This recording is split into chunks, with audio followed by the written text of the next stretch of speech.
Vamos lá para mais uma aula, dando início hoje à aula sobre ecossistema para os alunos da Escola Estadual Professora Marisa José, lá de Passira. Então, hoje o nosso tema, nossa aula é ecossistema. Como seria estudar o ecossistema? Qual os benefícios que o ecossistema tem para conosco? Qual a relação dos seres humanos com o ecossistema? Qual a relação dos vegetais, animais, bactérias, fungos e protozoários com o ecossistema? Qual é o maior objetivo de nós cuidarmos desse ecossistema? De manter o ecossistema em um equilíbrio sadio, protegido. Por quê? Quais seus impactos? O que eles nos faz? O que eles nos proporciona? Quais os seus melhores aspectos ou quais seus fatores da quais nós observamos? Os fatores são bióticos e também abióticos. Os fatores bióticos são aqueles que constituem e que nos apresentam vida, como os animais, como os vegetais, as bactérias, os fungos e os protozoários. Já os fatores abióticos são aqueles fatores cujo nós não dizemos que eles têm vida e, de fato, eles não apresentam vida, como é o caso das rochas, dos minerais, da água, da chuva, do sol, do calor solar e da luz. Mas todos os seres vivos, todos nós necessitamos e precisamos desses fatores abióticos para nos manter vivos. E é com esta introdução de fatores bióticos e abióticos que vamos hoje aprender um pouco sobre o nosso ecossistema. Ecossistema da qual nos fortalece e nos constitui, nos dando uma dimensão de uma qualidade de vida maior. Às vezes, nós não temos uma total dimensão. Muitos alunos meus questionam, professor Noel, o que seria de fato esses fatores e como nós cuidarmos deles. E eu costumo dizer, um dos fatores mais exemplar é quando nós comparamos o que é um bioma e o que é um ecossistema, porque os biomas ou bioma é um conjunto de ecossistema. Então, se é um conjunto de ecossistema, que quer dizer semelhante aos seres vivos, porque cada ser vivo ele constitui o seu habitat natural e daí é necessário termos um conjunto de ecossistema para formarmos um bioma. E daí por diante, nós começamos a entender melhor os seus aspectos, as suas características e as suas dimensões. O Brasil apresenta um ecossistema riquíssimo. Hoje eu quero falar apenas, nessa aula de hoje, de 3 ecossistemas básico e principal. Na próxima aula eu darei continuidade com outros ecossistemas. Mas eu quero falar primeiro da caatinga. E o que seria a caatinga? A caatinga é um ecossistema daqui da região nordeste do Brasil. Tem o nome de caatinga. Caatinga significa mata branca, pelo aspecto de que quando nós olhamos para aquela floresta embranquecida, parece que ela está morta, mas foi uma forma que ela encontrou para se manter viva. Então, ela vem durante todos esses anos, centenas, milhares de anos, se adaptando, evoluindo para que ela não venha morrer. Então, tal que a flora apresenta uma vegetação bem diferente de outra região com outro tipo de ecossistema. A sua vegetação ela apresenta menos folhas, né?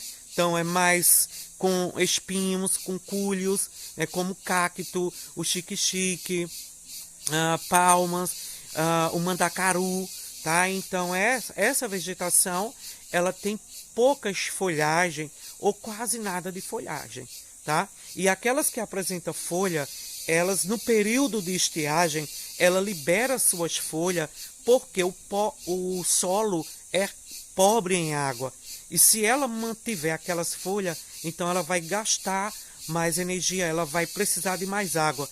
Então ela fica apenas o caule lá, e quando novamente a chuva retorna para a região, ela renova e surgem novos brotos, novas folhas, e assim continua o ciclo da vida. Já a fauna da Caatinga, ela tem alguns animais típicos, como a cobra cascavel, né? Isso porque a onça pintada, poderíamos dizer, em menor proporção, já que ela tem uma vasta área de circulação, e o veado da Caatinga, o catingueiro. Então daí nós temos uma dimensão de animais que compõem a fauna dessa caatinga, dessa vegetação propulsora. Mas nós temos também o cerrado, e o cerrado ele está na região centro-oeste do país, enquanto a caatinga se encontra localizada na região nordeste do Brasil. O cerrado encontra-se localizado na região centro-oeste do Brasil, tá? E daí a gente vai ter como um animal que compõe a fauna o tamanduá bandeira, né? Por que o tamanduá? Ele é bem típico daquela região. Geralmente quando se fala do tamanduá bandeira, a gente lembra logo, é um animal que constitui o ecossistema do cerrado. Tem um lobo-guará, né? Tem também a onça pintada. A onça pintada, ela se destaca mais, ela dá ênfase mais, ela é encontrada com mais facilidade no cerrado. Então, isso é propulsora de lá, tá certo? Então a gente vai ter a fauna com esses animais representando. E daí temos a flora do cerrado, que é composta de que a flora é a vegetação típica, como o araçá, o muruci, o buruti, tá certo? E também os pequizeiros. Então são basicamente essa que o compõem ali. E temos também outro que eu vou falar agora, que eu falei que ia falar só 3 ecossistemas, a floresta amazônica, tá? Então a floresta amazônica se encontra onde, professor? Se encontra na região norte do Brasil, tá certo? Tem um clima equatorial, tá? É úmido, chove, mas tem um clima muito diferenciado. Por quê? Por ter bastante umidade, por chover bastante. O solo é pobre, tá certo? Por mais que tenha floresta, mas o solo ele é pobre, é muito pobre em nutrientes, em minerais, certo? Então isso aí faz algumas diferenciações típicas de lá do ecossistema da floresta amazônica. E a Mata Atlântica, eu falei que era só 3, mas eu vou parar aqui nos 4. E a Mata Atlântica inicia-se no estado do Rio Grande do Norte, na região nordeste, e termina na região sul do país. Então, a Mata Atlântica banha todo o Atlântico do nosso país, e daí nós temos uma grande diversidade na área da flora, na fauna, e é necessário e é preciso ser preservado esses fatores. Porque quando eu falo, por exemplo, os fatores bióticos, é porque ele apresenta características que têm vida, e os fatores abiótico, o A antes do biótico nega a existência de vida, tá certo assim?